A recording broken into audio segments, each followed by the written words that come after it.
So we had a meeting at the Unitarian Church in Ponsonby to respond to the government's latest attacks on migrant workers. We believe that these are unfair, and today is one of two meetings happening today where migrant workers are organising to resist these changes and to campaign to extend the amnesty from the South Island to the North Island, because the government is actually giving an amnesty to most workers in the South Island from these changes. We believe these changes are unfair. The income threshold at near $49,000 is unachievable for most workers, and the points at 160 also completely unreachable for most workers. But governments and parties can change their minds and change their laws and their policies. That's democracy. We understand that, and we disagree with many of their policies. But for the workers who are already here in the system, this is a huge injustice, and we believe that the people who've come here, who've paid their fees, who've paid their taxes, who work hard, shouldn't have the rug pulled from beneath them halfway or 3/4 or 5/6 way through their process. So for the workers here, we are going to campaign for an amnesty. Now, why the government should pay attention is that this is not just Unite Union saying this. Today we're kind of joined by our co-president from SkyCity Employees Association, Julia Liu, who's been taking a lead in one of the most multicultural workplaces in Auckland. I think we've 80 or 90 different cultures in the union in SkyCity. But this is not just going to come from the unions or the community groups, but actually this time businesses and the companies as well are saying, what are you doing, right? Is there one law for dairy farmers in the South Island, and another rule when it comes to people, workers and business in Auckland? So this meeting is also reaching out to the Chinese community as well. It's a community that I suppose traditionally has kept to itself in this country.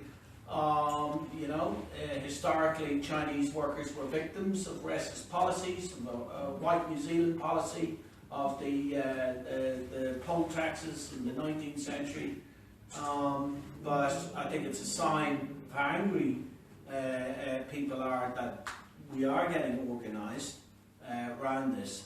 And Julia Liu has had a huge role in SkyCity in unionising Asian and Chinese workers. Our union has doubled in size since she became our president, and we hope to help to organise and unionise thousands more Asian and Chinese workers against these attacks, to stand up for their rights. So give Julia a round of applause.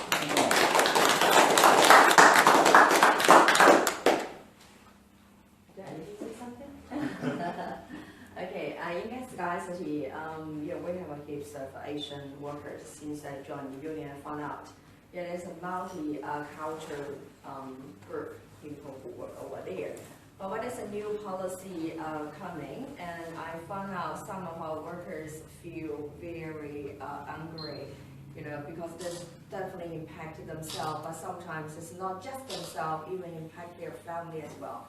Because they use their savings to send them here to study, and then they think they're going to pass to have residence, but finally, or even halfway, they lose their hope. So that is unfair for them, and so I really want to, on behalf of them, to say something. So that's why we have a meeting here.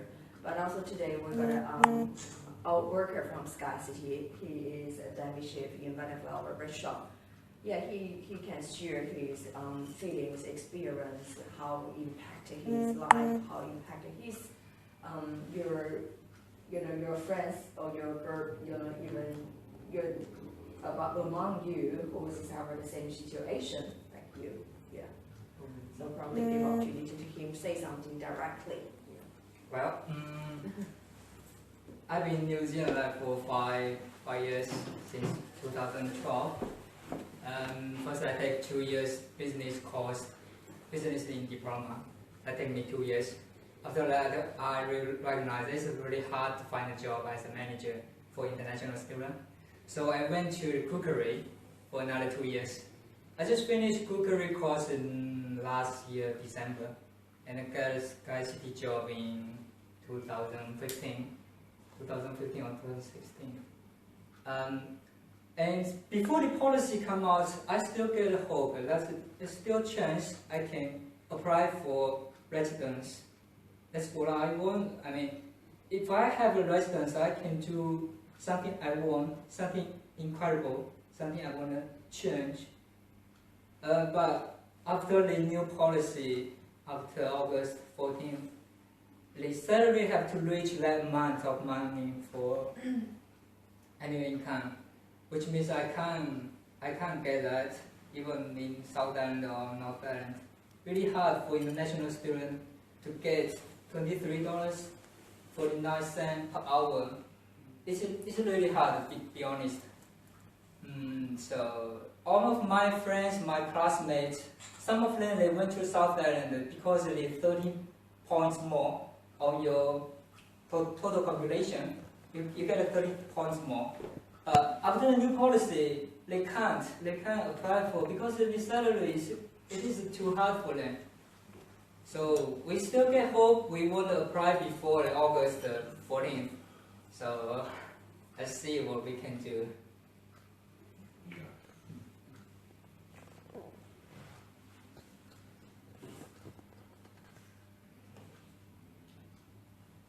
Yeah, that is a real story. There's possible. There's one of the law firms actually did an estimate of the number of people that they thought were adversely affected.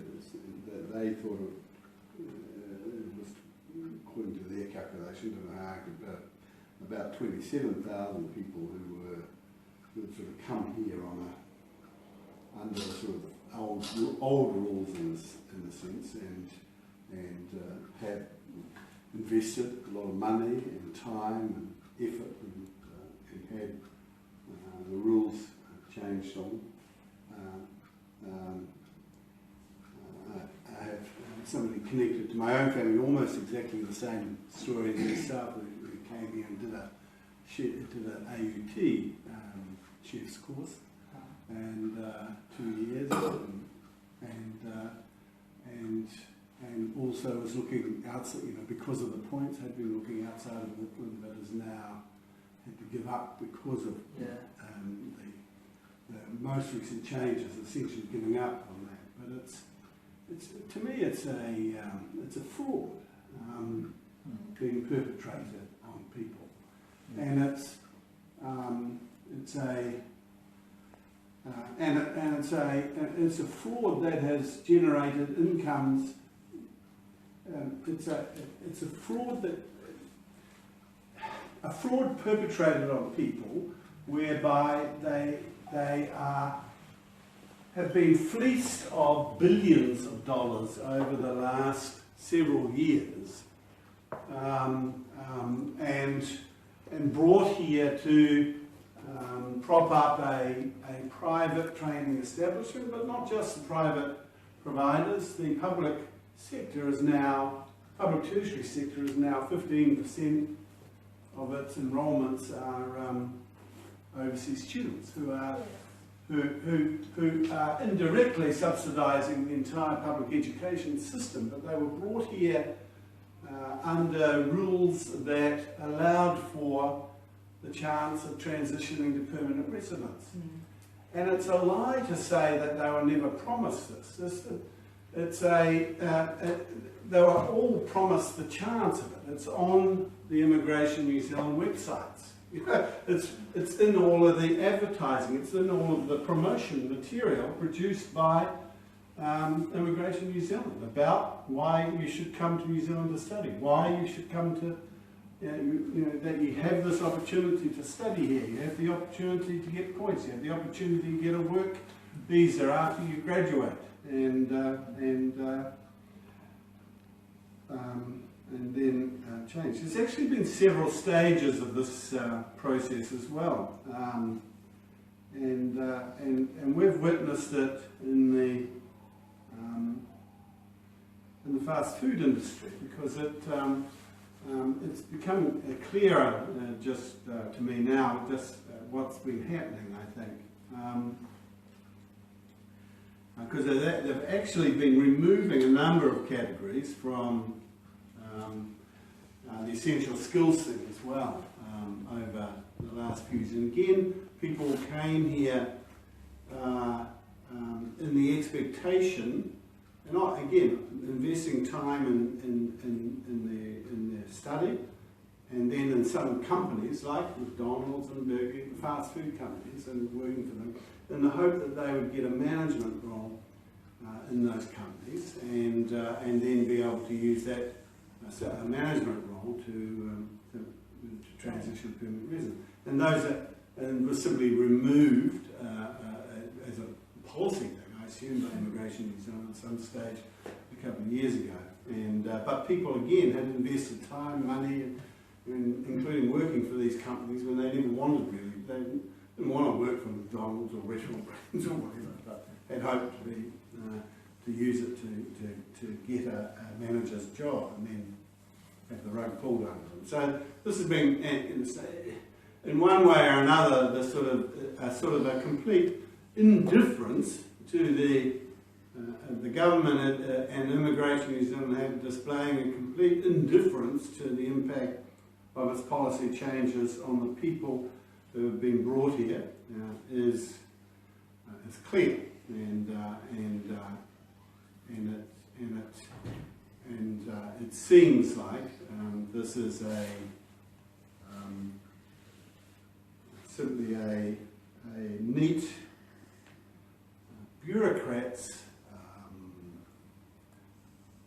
It's a sort of a neat circular thing that allows the bureaucrats to have a policy that's easy for them to administer, but without thinking about without caring about the impact on people, and they want to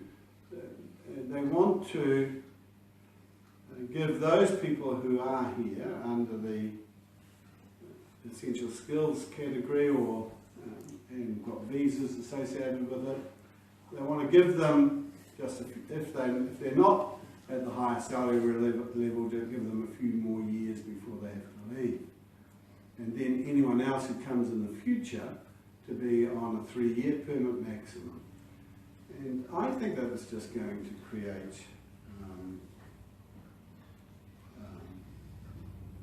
more horror stories in the future, because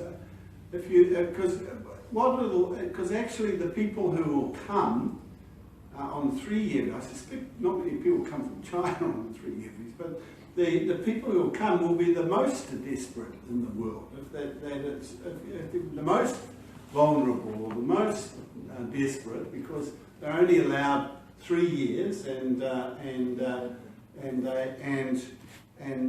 have to leave. If it's worthwhile to sort of uproot, come here, do 3 years and then leave again, you've got to be pretty bloody desperate, I would think. Right? And I think there'll be a shift towards countries where people are even more desperate. At least with the hope of being able to renew your visa, or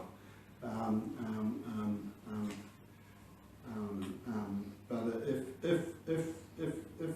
it will encourage even fraud and stuff associated with even the 3 years. There'll just be more fraud, and in order to meet the $50,000 threshold, there's some encouragement for more fakery around salaries that are being offered.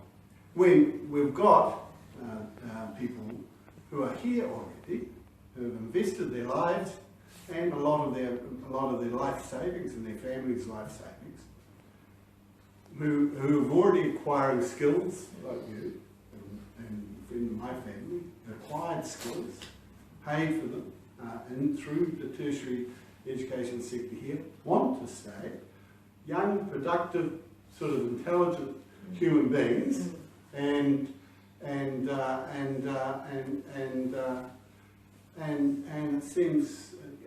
it seems completely absurd to ask them to leave and be replaced by, you know, just a sort of a cycle of sort of 3-year sort of visas, and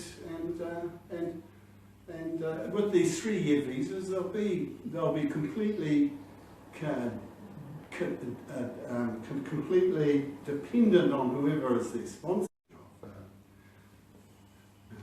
And so maintaining that pool of vulnerability. So now what I want to talk about is why they do it, and why I think they do it this way. Thanks, Michael. Why does it doesn't make any sense, right? Because having dependent labour is what you need to reduce wages and conditions. Right? Yeah. Having vulnerable labour is you can use to pressure wages and conditions. So it's having free labour. If you're a resident and you can demand the same rights as anyone else. If your visa is not tied to your employer, if you can change jobs, you're a free worker. If your visa is tied to the employer, if your visa, then you're not a free worker. Even the temporary amnesty, which is a small step forward, but for the workers in the South Island, they still insist that they are bonded to their existing employer for 2 years, and then bonded to the industry for another 2 years. So that's how they view them. They view them as subject labour, as dependent labour, as serfs, as people who must be bonded to their employer,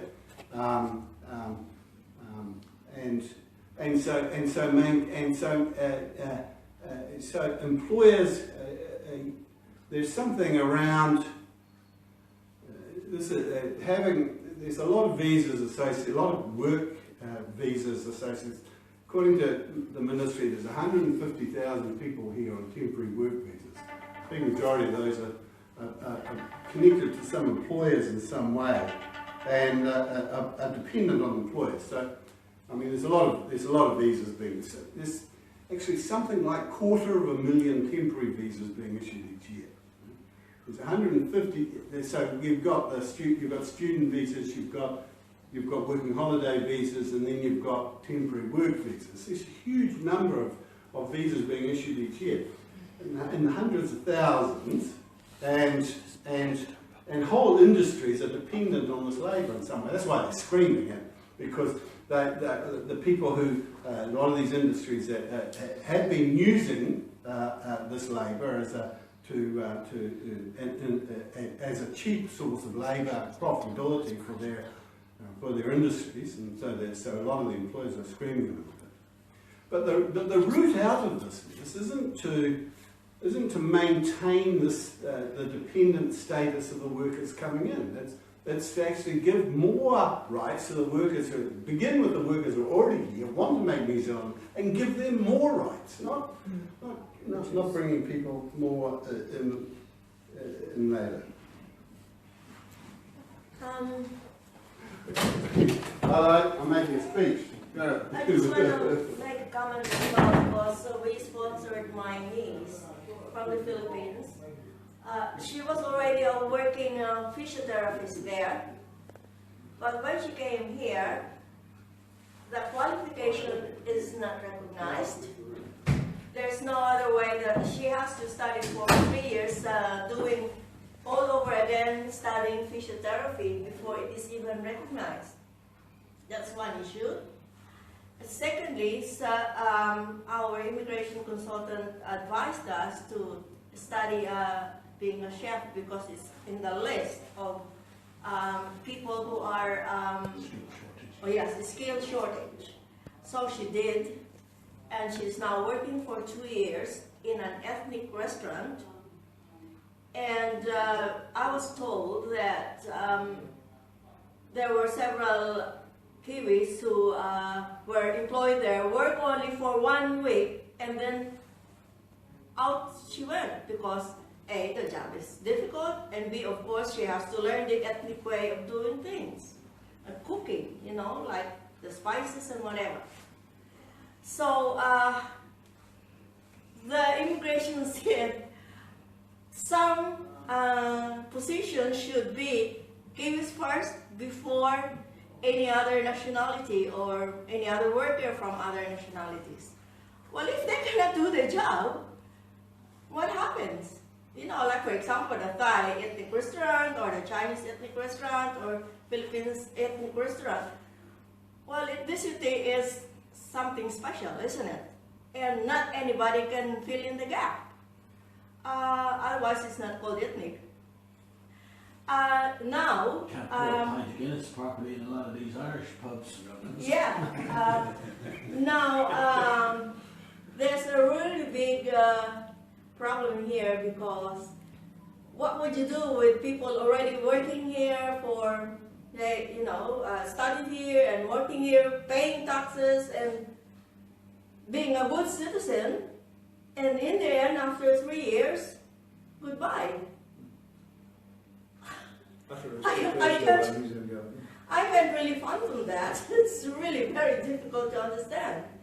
I think, correct me if I'm wrong, that's another way of Trumpism, because you are, I'm just thinking it when on the way coming here, Trump is very blatant about saying we don't like this, but in effect, what they're doing with immigration, who are affected?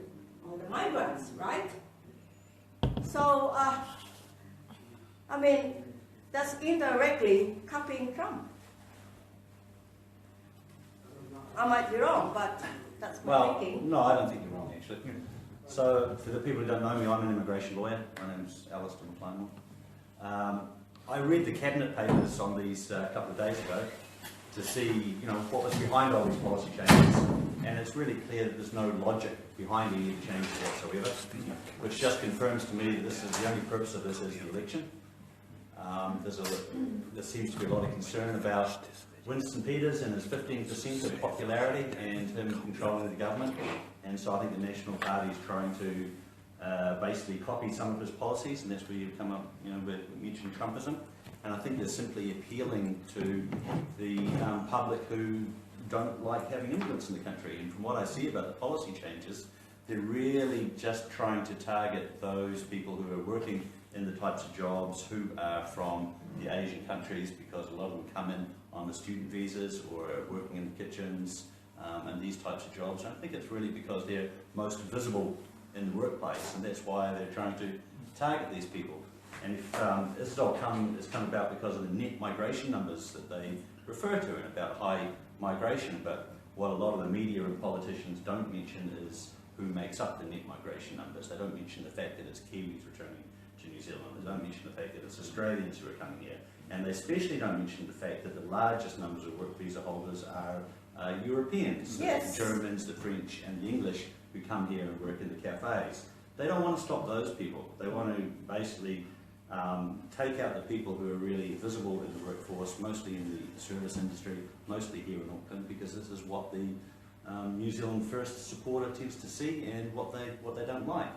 And you find that a lot of people working in these industries do come in on student visas, but they don't want to stop the student visas because it brings in literally billions of dollars a year of income. Right. So they're quite happy to continue to have education agents in China and India and other Southeast Asian countries encourage people to come here and study, and they encourage them to come here and study because there is a pathway to work in residency.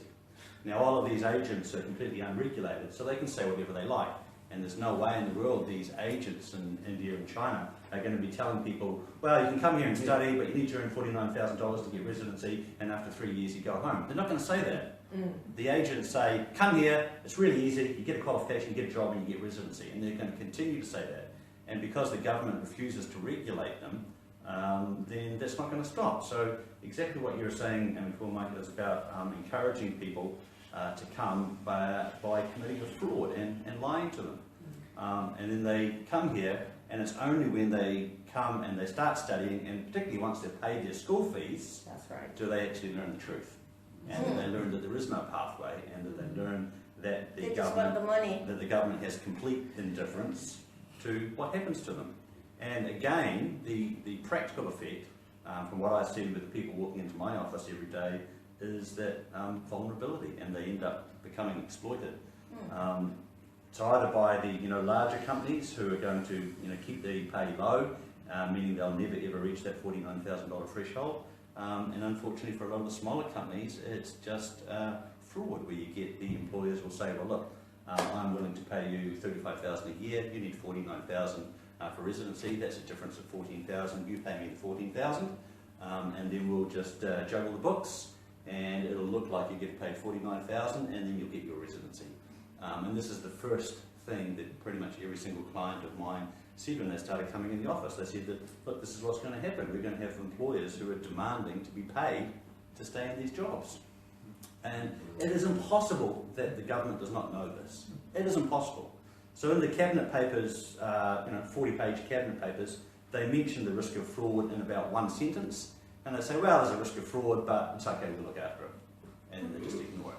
So they know that it happens, and they know that this is going to be the consequence, but I really don't think that they care, because there are lots of advantages to the government to basically keep the system this way, and to make them vulnerable, keep them with the same employer, keep the wages low. And it's another interesting thing that a lot of the economics journalists have said to me, that the Treasury's big problem is the fact that migrants are keeping the wages low. But what the journalists don't understand is, why doesn't the government just increase the minimum wage? But instead of doing that and basically solving that economic problem, they just do this instead. And it just doesn't seem to make sense. So you find a lot of the people who work in the Treasury in Wellington, and a lot of the journalists who report on these matters, they don't understand this either. Because if they really cared about increasing the wages for the Kiwi workers, then there's other mechanisms to do it. But they don't seem to do that. They do this instead, where they basically keep all of the migrant workers in low-paid, low-skilled jobs. It's complete indifference. And I do think it's just really about the election, but there seem to be a lot of other advantages to it as well. What's the solution? Well, I mean, it really just seems to be that the ethnic communities here in Auckland who are being affected really just need to join together and to raise their voices. And I think this is a unique opportunity, because this is probably the first time that it's not only these people who need to raise their voices, but there are a lot of employers as well, and businesses who are equally upset. And you'll see that there's a lot of restaurant owners, there are kiwi fruit orchard owners everywhere around the country. People are saying, well, where the hell are we going to get our labour from? So this is, I think, the first time where you've actually got, in some ways, a united cause, and they want the same thing, but really nobody is getting together and saying anything and doing anything about it. Because I think the government feels that as long as the general public think they're doing something to put a halt on migration, then they're going to get the support. And it's only when the government realises there are lots of people in the country who don't believe in targeting particularly Asian migrants, and they realise that this is not actually a good strategy, that perhaps they're going to do something about it and they're going to change. But it involves everybody to join together. Thank you. David. Just for those who don't know me, my name's David Roby. I'm an educated journalist and media educator at AUT, and I've come along today. I will publish Asia Pacific report, and I feel personally very angry about this sham policy. I agree with everything that you've been just saying just now. That to me it's a blatantly racist and a fraud imposed on the nation, and I hope there's going to be a real wave of anger. But I've primarily come along today to know more about the policy and to see how we can raise the issues in our Asia Pacific report, which has both a focus on New Zealand but also in the Asia Pacific region. So thank you for the opportunity of being here. I've had my hand up for some time and Yeah. haven't been too busy looking over that. Yeah. It's not just a fraud, it's a gerrymander. It's there's the effect on the elections. You mentioned that, but it was mentioned the other day in the media that 70% of Chinese immigrants in New Zealand are national supporters. Yes.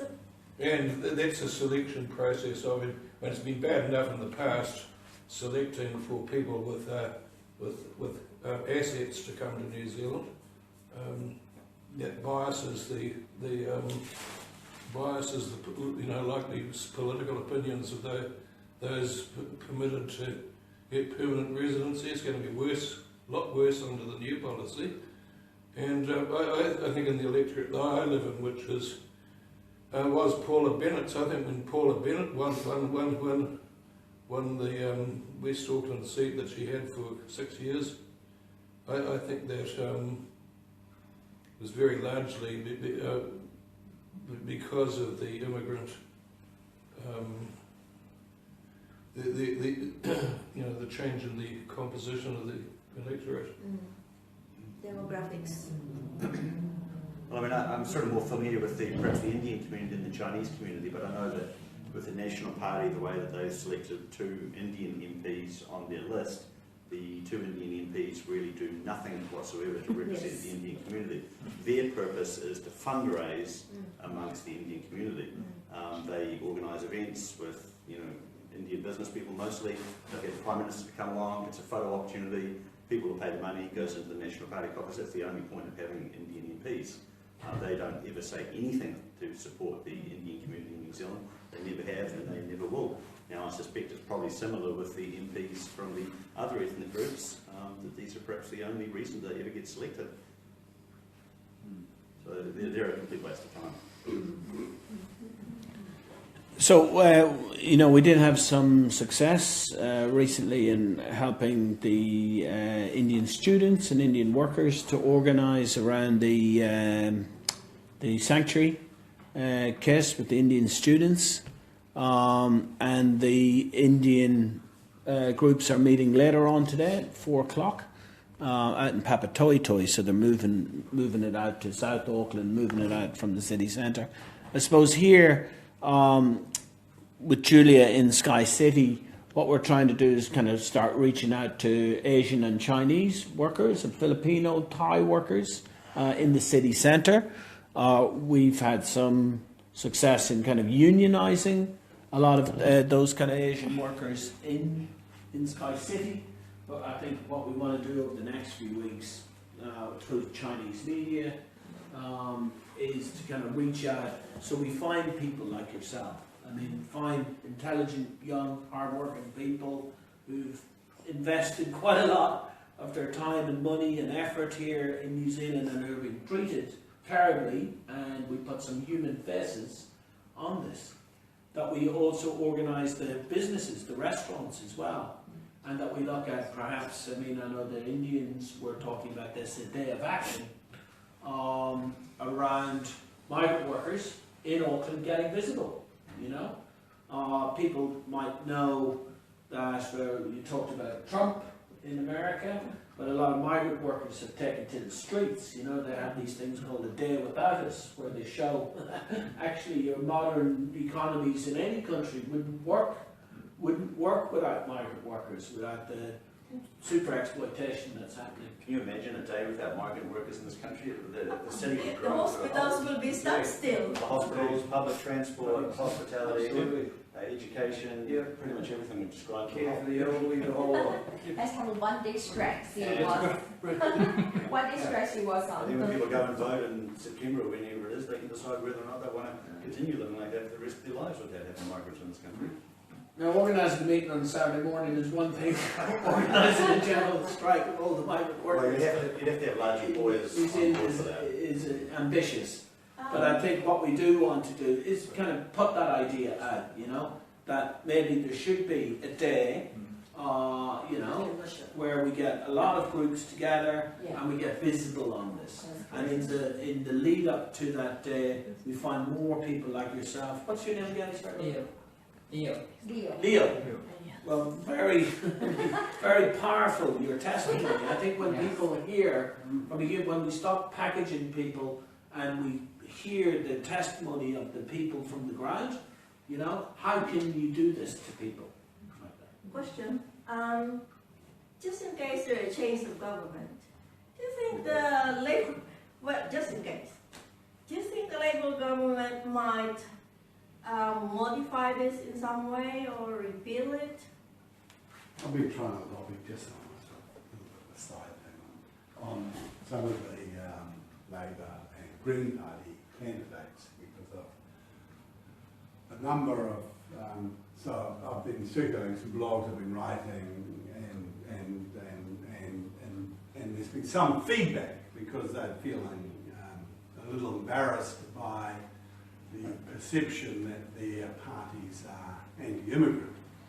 And I've actually tried to make the argument, well, you know, you can adopt whatever, you can adopt a policy, even Labour, for example, that can have a policy to reduce the net migration figure by several, the net permanent, you know, that PL, permanent long-term visitor number, which is what it is, not the migration number, it's just a flow number of people who tick a box saying they're going to stay a year longer when they tick a box saying they're leaving a year.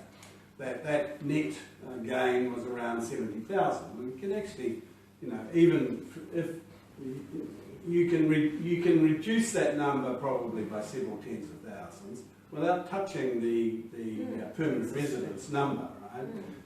And from that 250,000 visas, you could reduce it by 20,000 by reducing the working holiday visas in half, you know, whatever. There's all sorts of things you could do if you wanted to reduce that number, that net number that's arriving.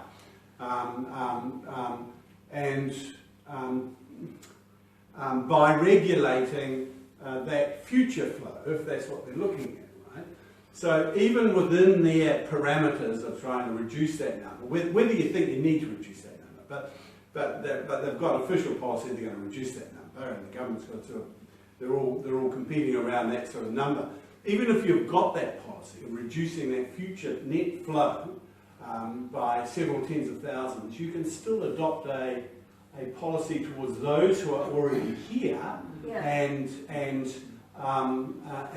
managing to and improving their chance of getting permanent residence and that sort of thing, and appear to be more humane. So you can have a bob each way. We're going to reduce the number of sort of net arrivals, but we're going to be kinder to and more humane to those who are already here, and more sort of, sorry, if it's good enough for the dairy farmers in the South Island, it's good enough for employers and other people in the North Island. Now that's got there's been some positive feedback on that line that I'm been trying to feed them, and hopefully there'll be, you know, see, we don't need to challenge them on their policy, right? There's no way we're not going to change their policy of reducing this net arrival number, but you can reduce that and still have a more humane attitude to those people who have come here under the old rules and want a chance to transitioning to permanent residence. I think the Labor Party have actually been pretty cunning because they've talked about this very general figure of 10,000 or so. And I think the reason they're mentioning that is because they know that the number is going to reduce next year naturally by around about 10,000 because of the restriction on the student visas, particularly from India, and the way that they're now being extremely strict on postgraduate visas, and they're going to basically be getting rid of a lot of these students. And you know, a lot of the numbers are also a reflection of what's happening in Australia as well. So I think that they're basically betting on the fact that it's going to change itself without them having to actually do anything. So it's actually quite cunning. But I think the other interesting point there is that all the parties talk about numbers, none of the parties talk about people. Yes. Just going back to what you were talking about the rise of Trump, or you know, in France last week you saw Le Pen come second. I mean, there's a danger when the left starts buying into the rhetoric that migrants are a problem, and that we need to blame migrants for stuff like the housing crisis, which is caused by the government not building enough state housing and forcing us into a crazy rent market, where Auckland workers, no matter where we come from, are wondering how we can bloody pay our rent on the wages that we're on. That's not caused by an Irish guy or a Chinese chef. That's caused by landlordism, and the government that's encouraging landlordism isn't building state houses for working class people anymore. Right? So don't blame migrants for that. And if you're in the Labour Party, the Green Party or whatever, you should know better. Because when Social Democrats in other countries have bought into this rhetoric, it doesn't make the far right go away, it encourages it. So now in modern liberal progressive countries like France, the opposition at 35% is a fascist party. Why? Because Social Democrats have bought in for years to blame housing, blame unemployment, blame low pay, and somehow migrants. Yes, that's acceptable. It's rubbish. Now this is a union, we got principles, and we're about uniting workers. It doesn't say unite white workers, it says unite all workers. Whether we're married, packing hat, gay, straight, Chinese, Indian, Irish, or whatever you have. Now my mate Jen here is a migrant, back, a returned migrant. He's a Kiwi migrant who's just returned back from Australia. Oh my God! And it might surprise Kiwis to learn that you're being treated like dirt over in Australia at the minute. So Jen, you say to be fair, look, I haven't just returned. I've been back for a couple of years now, but you know, that's the thing that I see that's really scary about this whole issue in relation to this country is that, you know, the general theme around the world, and I really like what you just said leading into putting me on the seat, is, you know, that's exactly what's going on in the world, and you know, the cynic in me says that, you know, regardless, I don't care whether you're, you know, National Labour or whoever, they're all, you know, Winston Peters and his party line, you know what I mean? That's the trend. And you know, the only way to beat that is through people, you know, and that's what's the really important thing, you know, is to somehow organise and you know and get the community movement behind these issues. You know, I mean, in Australia, look, the net migration thing of Kiwis coming home, Australia used to be, when I first went there in the early mid-80s, you could get all kinds of blinking work, you know, in the manufacturing sector, you know, in the construction sector. You could get a job. I remember vividly camping with lots of, when I say camping, sleeping on the footpaths outside what was known as the Commonwealth Employment Service. In other words, the Labour Department, or WINS, you know, or the CES as it's known nowadays in Australia, and you could go there and get casual work that paid well, and most of that work was a permanent job if you decided you wanted it, you know.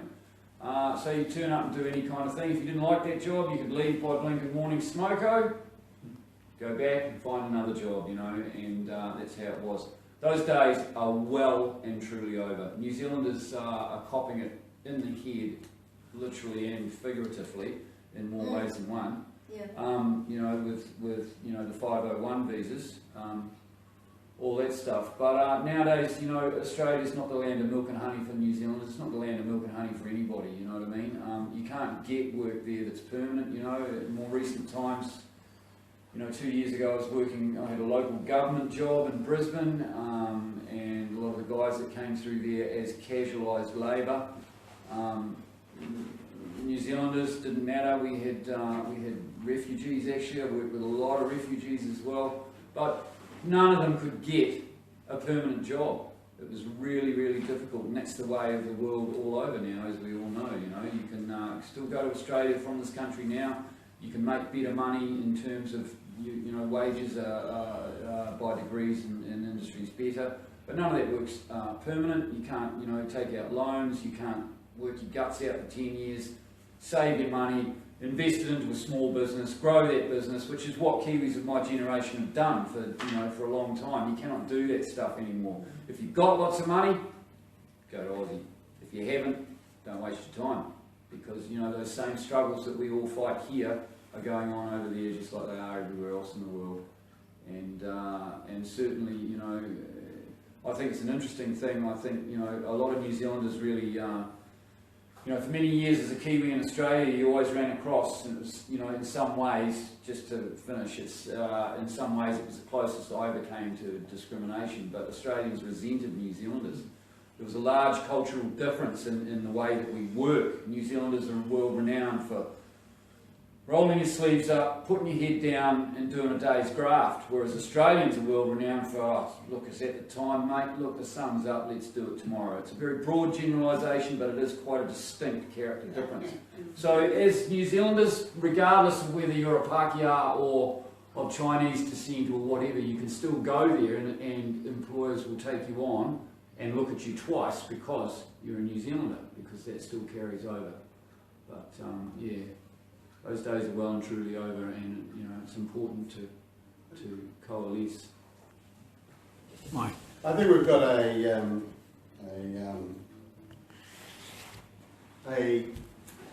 head start in some respects.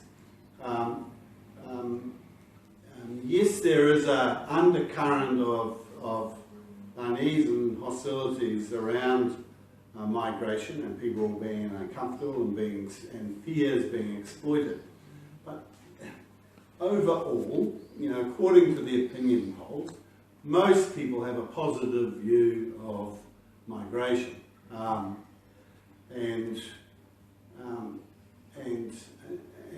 I think that's true when, including. Well, in part, that's, you know, we are a nation of migrants, right? So 1/4 of the New Zealand population was not born here. Right? The New Zealand resident population, 1/4 was not born here. 1/4 of our population lives. 1/4 of those people who were born here lives abroad. Right? That's why we have why we've had in the past large permanent net migration. And why it was able to be, because we were losing around 1% of our working population every year to Australia for 20 or 30 years almost. We did that religiously almost every year. We were losing significant percentage population to Australia because it needed to be replaced. We've had 40,000 to 50,000 net migration, permanent migration, I'm talking about permanent residencies issued, 40 to 50,000 permanent residencies issued every year for the last 15 so years, and including when Winston Peters was in government, they were issuing 40 to 50,000 permanent residence visas each year. At that time, it was in part to replace those people who were going to Australia. But it does mean that 1/4 of the New Zealand population was born overseas, that half of Auckland's population was born overseas. At least 40%. Right? So there is it becomes difficult to run the sort of anti-foreigner argument, at least I think, in this country, with too much success. I think we broke the back of it in the 1990s, at the initial run that Winston Peters had around the sort of that first wave of Chinese migration. I think as a country we've become more comfortable with it, but there's still an undercurrent of it. I mean, absolutely that's true. Absolutely that's true. But our attitude has generally, over the last 10 or 15 years, the opinion polls have generally shown a growing, more positive appreciation of migration as we've changed as a society. So I think we've got a good basis to work from. That's all. I'm not saying it's not all. It's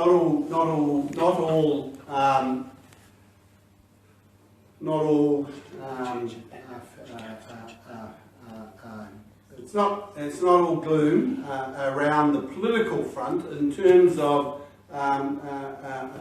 the government. So that yes, Winston Peters is getting some traction. Yes, the other parties are sort of adapting to that, including with the sort of with some of these restrictions that are being imposed. They're adapting to that, but I think there's there is a broad community of people out there who have a positive view of migration, and certainly have a humanitarian view around people being defrauded. I think that message will resonate, that people who came here under one set of rules should not have the rules of the game changed on them after they've arrived and then be told to leave. I think we will get a hearing for that argument, fair-minded people. One thing that hasn't been mentioned, I think, is the impact on the aged care industry and the impact on our aged population. If there's when this legislation comes in, there's going to be a higher turnover of aged care workers, and a high turnover means breaking relationships with clients in the rest homes. It's going to mean lower the standard of care of everybody's, well, just about everybody's parents, grandparents. I've had rest home managers tell me that this is going to be a disaster, a complete disaster. They really have no idea how they're going to survive.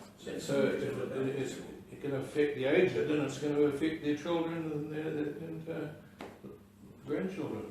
It's funny, a lot of the clients, my clients I see that are working in the rest homes are actually the spouses of other visa holders, and this is one of the categories that the government is basically saying can't anymore. And I just don't really know how they're going to be able to do it. You get a lot of people who are coming, there'll be, sort of the male husband will be working somewhere on a work visa, wife will have an open work visa, and quite often they're the ones working in the rest homes, but now they're not welcome anymore. So who's going to work in the rest homes? So guys, just mindful that we've gone past 1:05.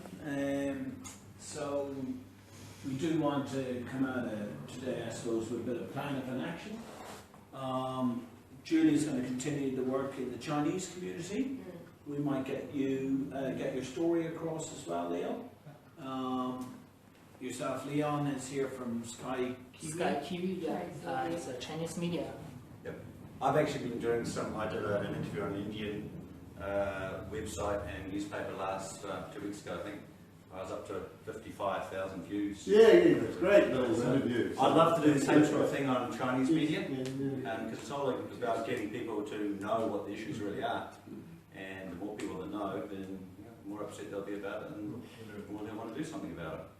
How about the Thai society, the community group? I think recently here we receive the news over there. If it's a multicultural group, that'd be great. Sure. And Filipino, I think you mentioned. No, I'm just responding to your Thai comment. There are some Thai restaurants that bond together. They're doing something as well. Those are restaurant owners, Thai restaurant owners. I read it, I think I must have read it in the internet. Community newspaper They're also too. Yeah. Doing And we were something. talking with was a Lincoln Town and put us in touch with that restaurateur that the New Zealand Herald interviewed.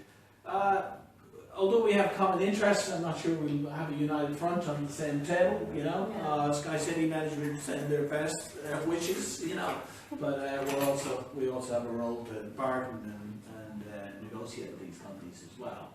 So, look, there is common cause to a degree, but I think, as well as getting the story around the media and the ethnic communities, I think it would be good to create a focus, that we can build towards. And Anu and Marty Pilati and Sonny Segal with the Migrant Workers Association seem to think that a day without us, it might not be a general strike, but it could be a day where all the workers turn up, all the chefs, all the people, maybe the restaurants come too, and it gets some visibility around the matter. I think we need to get a good run-in to do that, so we need like a I think for the general public and the mainstream media really need to go in the focus of that it's migrant workers who are going to be affected. And then people can start thinking about, well, look, is this really about control of migration numbers and housing and transport, or is it really about race? I think that's what's really going to get people to sort of take a step back. I also want to emphasize that, migrant workers are everywhere.